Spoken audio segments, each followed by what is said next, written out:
In today's rapidly evolving political landscape, a development in Canada has emerged that may have far-reaching implications for President Trump and his international strategy. The political stage in Canada has been dramatically reset with the appointment of a new Prime Minister, Mark Carney, representing the Liberal Party. This appointment marks a decisive break from a lengthy tenure by former Prime Minister Justin Trudeau, a leader whose popularity had noticeably waned after 10 years in power. What began as a promising opportunity for Canada's Conservative Party soon took an unexpected turn, as Trump's aggressive trade policies upended the anticipated political trajectory. The shift in voter sentiment in Canada was unmistakable.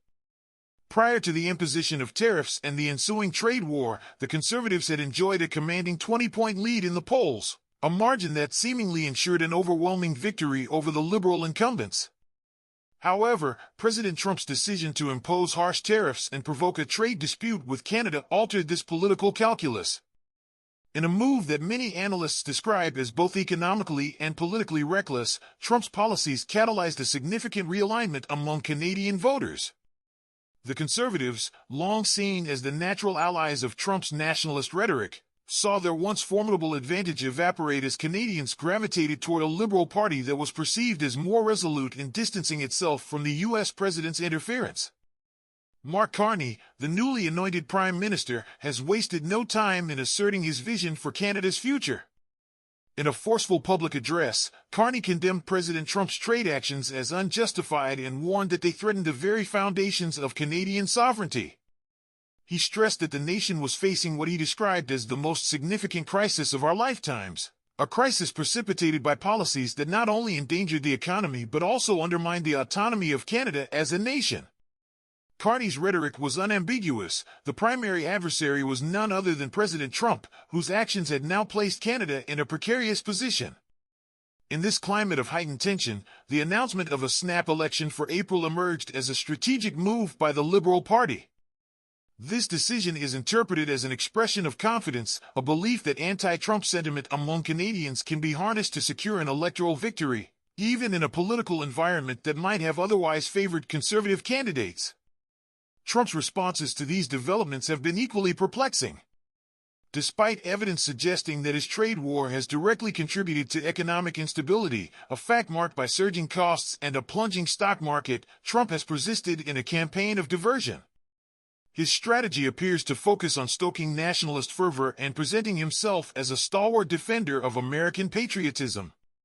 He has invoked familiar themes of the 51st state, suggesting that even if Canada were to align more closely with the United States, it would inevitably become a very, very blue state. Such statements, laden with hyperbole and seemingly crafted to distract from the immediate economic fallout, reveal a pattern of short-term tactical maneuvers rather than a coherent long-term strategy. This approach, critics argue, is less about genuine policy innovation and more about engineering a rally-around-the-flag effect during a period of domestic and international turmoil. Adding another layer to this unfolding drama is an excerpt attributed to Pierre Poilievre, which surfaced in a prominent publication. In his remarks, Poilievre delved into a series of culturally charged topics, ranging from the defunding of Canada's national broadcaster and the contentious debate over gender identities to an ambitious vision of transforming Canada into the world's cryptocurrency capital. These comments echo the controversial rhetoric often associated with Trump, a similarity that has not gone unnoticed by political observers. Poilievre's statements, intended to position him within the cultural wars that are increasingly shaping public discourse, have only served to underscore the dissonance between his ideological stance and the prevailing anti-Trump sentiment in Canada. His attempt to mirror Trump's style, even as public opinion turns against the U.S. president, highlights the broader challenge facing any political figure who dares to emulate his contentious methods. At its core, the current crisis is a study in the dangers of short-term distraction. While President Trump's trade policies may have initially been designed to consolidate support through a hardline stance, the unintended consequences have become painfully clear. The trade war he instigated has not only disrupted economic stability but has also spurred a political backlash that has resonated far beyond the United States. Trump's tactics, aimed at diverting attention from domestic economic issues, have, in effect, isolated him on the international stage. Countries such as Canada, Greenland, and Panama have increasingly rejected his overtures. For instance, in a further display of his strategy to manufacture controversy, Trump recently extended his criticism beyond Canada by targeting Greenland and Panama. His comments about Greenland, in particular, suggested that a segment of its population might be amenable to joining the United States. However, this notion was promptly dismissed by local voices, who have made it clear that they value their sovereignty and have no interest in such an arrangement. The international reaction to these remarks has been swift and unequivocal. Greenland, like Canada, has rejected the implication that it would welcome American annexation. Similarly, Panama has expressed its disinterest in any such rapprochement. These responses reflect a broader consensus among nations that Trump's aggressive posturing is not only unwarranted but also counterproductive to the ideals of national self-determination and democratic governance. In this context, it is striking to observe how Trump's actions have inadvertently provided political ammunition to Canada's Liberal Party. By positioning himself as an external threat to Canadian sovereignty, Trump has contributed to an electoral environment in which liberal anti-Trump sentiment now appears to be a decisive factor. As the narrative continues to unfold, the consequences for President Trump are becoming increasingly evident. His initial approval ratings have suffered considerably, and his strategies, once aimed at solidifying support through confrontation, now seem to be accelerating his political isolation. In a political climate that has grown ever more critical of his actions, the international community has joined together in a united front of disapproval. The clear majority of global opinion now regards Trump's policies as detrimental, if not outright dangerous, to the principles of economic stability and national sovereignty. In conclusion, the political upheaval in Canada serves as a stark reminder of the interconnected nature of international policy and the profound consequences that can arise from unilateral actions. The appointment of Mark Carney as Prime Minister, the subsequent snap election call, and the robust rejection of Trump's trade war all signal a turning point in Canadian politics, one that is emblematic of a broader international repudiation of divisive nationalist tactics. The story unfolding in Canada is not merely a regional issue, it is a reflection of a global movement away from policies that seek to undermine the sovereignty of nations for short-term political gain. As citizens around the world become increasingly aware of the pitfalls of such approaches, the demand for measured, long-term strategic thinking grows ever more urgent. In these challenging times, the role of independent media and direct channels of communication has never been more critical.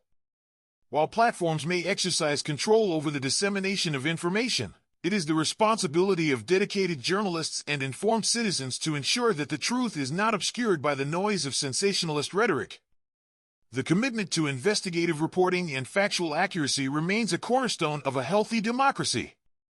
As we move forward, the ability to critically evaluate the actions of leaders, whether in Canada, the United States, or elsewhere, will be essential in safeguarding the values of transparency, accountability, and self-determination. The current political moment, fraught with tensions and challenges, calls for a renewed focus on genuine dialogue and informed debate. While President Trump's actions may have temporarily dominated the headlines, the long-term trajectory of democratic governance will be determined by the resilience and resolve of nations like Canada. With a new Prime Minister at the helm and a clear mandate to reject policies that threaten their sovereignty, Canadians are poised to chart a course that prioritizes stability, economic security, and the fundamental principles of self-governance. In this decisive hour, it is evident that the future will be shaped not by short-lived distractions, but by a steadfast commitment to democratic ideals and the pursuit of a more secure and prosperous society. As this investigative report concludes, it is important to recognize that the challenges we face extend far beyond the rhetoric of any one individual. The dynamics of international politics are complex and ever-changing, and it is incumbent upon all of us to remain vigilant, informed, and engaged. Independent media, free from the pressures of corporate and political interests, plays a vital role in holding power to account. In a time when information can be suppressed or manipulated, supporting credible, independent journalism is essential.